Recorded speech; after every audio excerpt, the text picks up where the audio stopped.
Skies are crying, I am watching, catching teardrops in my hands.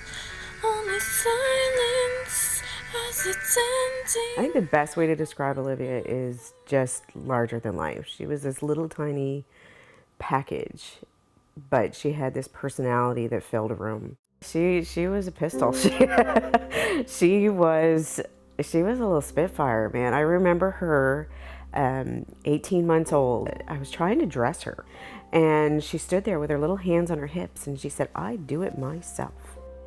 From the time she was little, a lot of people bring home animals when they're kids, and she did that too, but she was more likely to bring home people. The biggest thing about her, I would have to say, is the fact that it didn't matter what was on the outside. It was the quality of your character and your heart that was important to live. I think we had a really close relationship. I knew things about her that I probably didn't want to know. She knew that if she ever needed help, that I was there. I think she knew that that I loved her.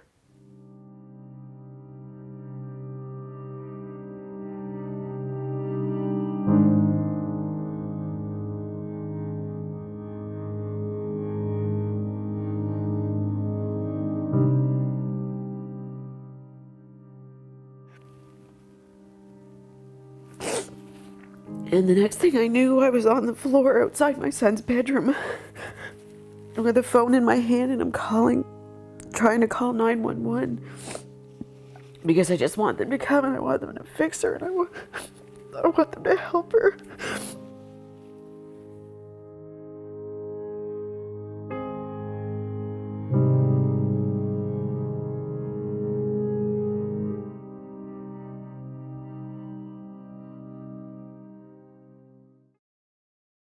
Olivia wasn't a doctor, she wasn't a pharmacist, she was a 15-year-old grade 9 honor student, with a part-time job at McDonald's.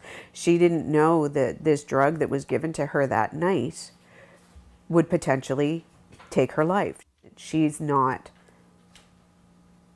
just an overdose.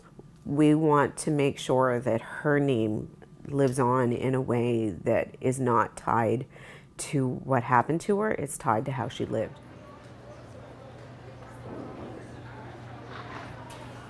The Saturday mornings, taking her to bowling was kind of our time. I was able to kind of sit back and watch her interact with all these people and be such an integral part of everybody's lives.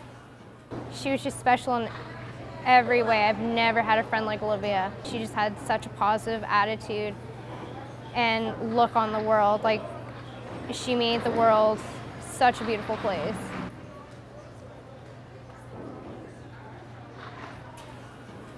At every tournament, she would just have these little bunny ears she would put on, and if you got a striker spare, you'd be wearing the bunny ears until the next person. They'd just get passed around to everybody. It included everybody.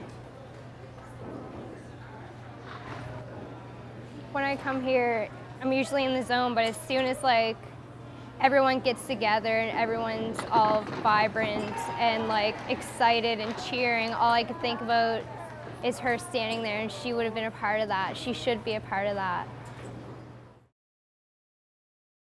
She struggled with her identity. I think she struggled with anxiety for sure. She struggled with OCD.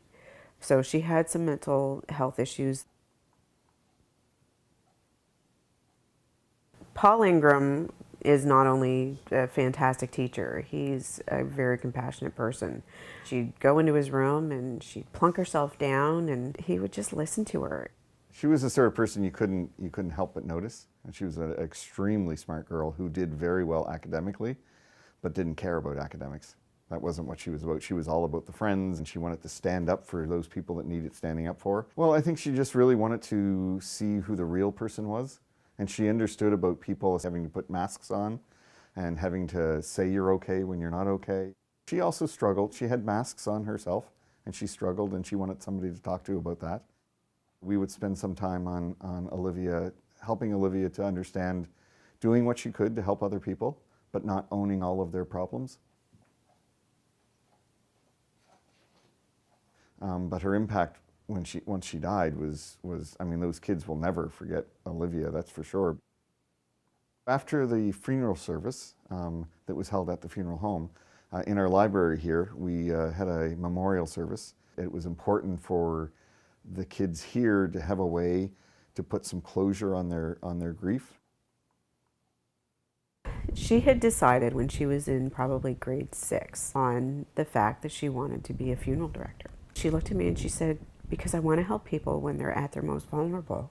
I thought, how remarkable. I think she was always a very spiritual person. She wasn't religious, but she believed in an afterlife. She believed in angels. She believes in ghosts. She believed in very strongly in that there's something besides the physical presence.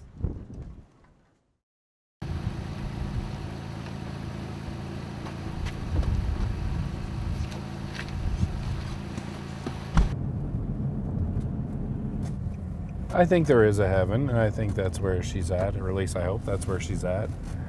And I'm sure it's pretty much just like she was when she was around. She's body surfing to a bunch of different loud music in a mosh pit somewhere, playing with as many animals that she can find kicking around. Olivia and I were not like stepdad, stepdaughter, or parent relationship. Is more like a mutual respect / friendship. And she used to like to have me take her, just her like drives up to Tim Hortons, grab a coffee or a tea.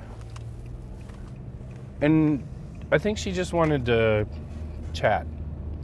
And a lot of the times run by all like the little naughty stuff that she would do. And I think it was sort of a way for her to tell her mother without her actually telling her mother.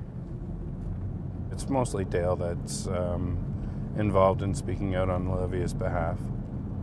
She's an amazing woman. I can't believe for what she has gone through that she can actually sit there and tell Olivia's story. I have to admit that my first reaction when I found out that it was a drug overdose, it was like losing her all over again. And my gut instinct in that moment was to just be quiet because I didn't want people to think poorly of her. And the more I thought about it, the more I thought, no, if I don't talk about this, if I don't go public and tell her story, how is anybody else going to learn from her mistake?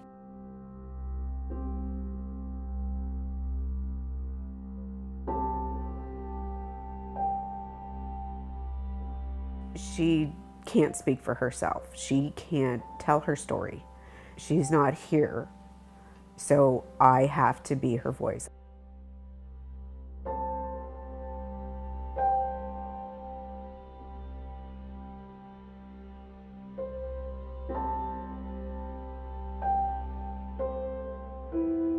I have to step outside my comfort zone, and I need to take people to the worst time that any parent could ever experience so that they could potentially save their child's life.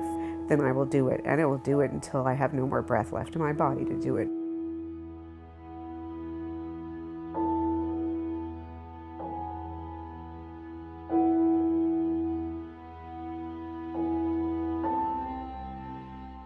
She's not going to be forgotten as long as I can continue to tell her story, as long as her story gets shared, as long as people continue to learn from her mistake and not make that same mistake, then she will live forever.